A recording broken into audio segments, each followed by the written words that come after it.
when I'm green with envy, there's something I want from them. Something I want that they have. So why don't I just give that to them?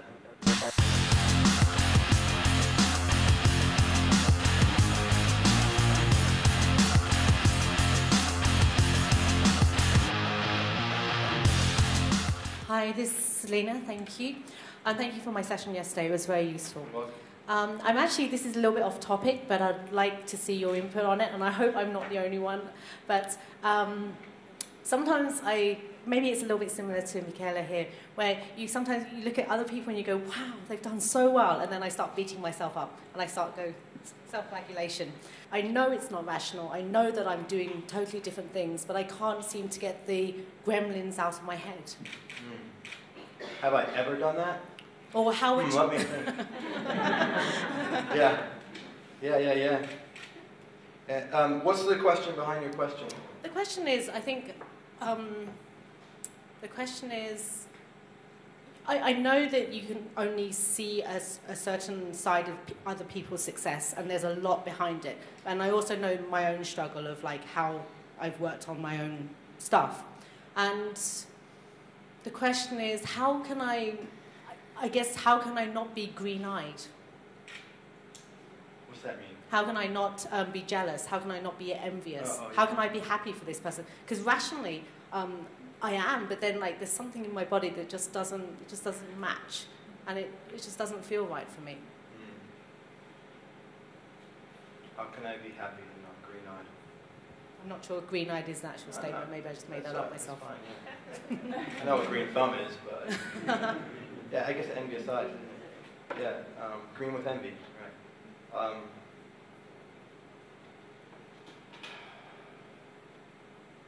I don't know. I wish I had a better answer than this because it seems so simple. And it's the one I'm practicing. It's not typically envy with me. It's more of like I moved to Los Angeles recently, and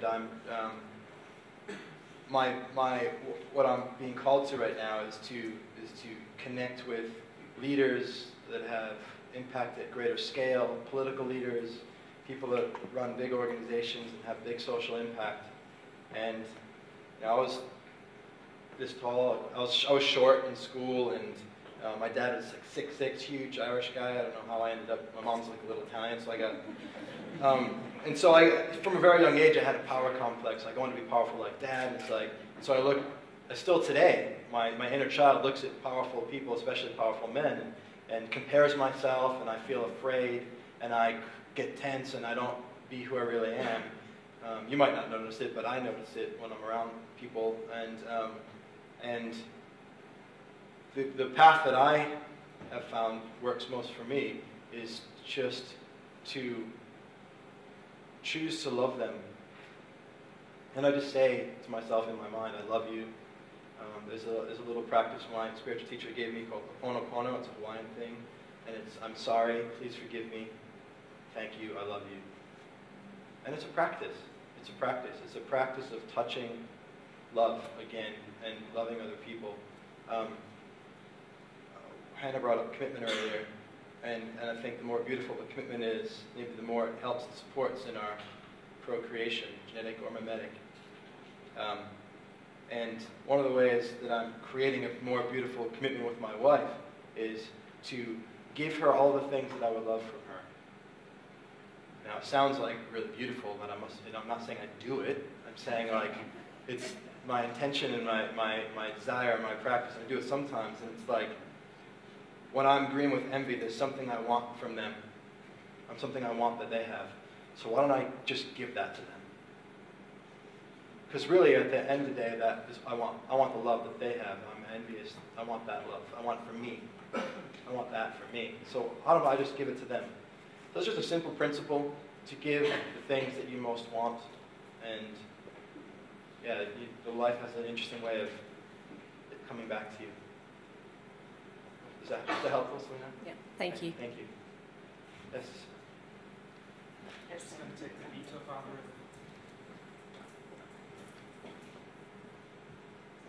I can relate so much to what you just said, and I just wanted to add another point is when you're envious of somebody else, what helped me really, because I'm also an envious person, a lot of times I feel a lot of them, is tell them, like, I'm really envious of you, and just be very open about it. And what happens is beautiful, because then you establish connection. Because for me, it's not only what they have, I actually also feel like I want to get to know them, so I want to establish a connection. And sometimes openness, vulnerability, and just say, I'm really fucking angry that you have that, you know, but at the same time I want to have it too. Like, everybody would love people coming up to them, right, and saying, I'm angry that you have so much success. And like, you can feel, if you come from a good place, that really it established for me a lot of beautiful connections. Yeah. So if you like this video, make sure you subscribe to my channel, click the button, and also share with your friends, share the love, tweet it, Facebook it, Google Plus it, LinkedIn it, whatever you do, get it out there. And of course, if you really want to engage in this idea, down below in the comments, the discussion, the dialogue is where the best insights come. Challenge me, ask me questions, I will get back to you. Your ideas, your comments help me to create more videos.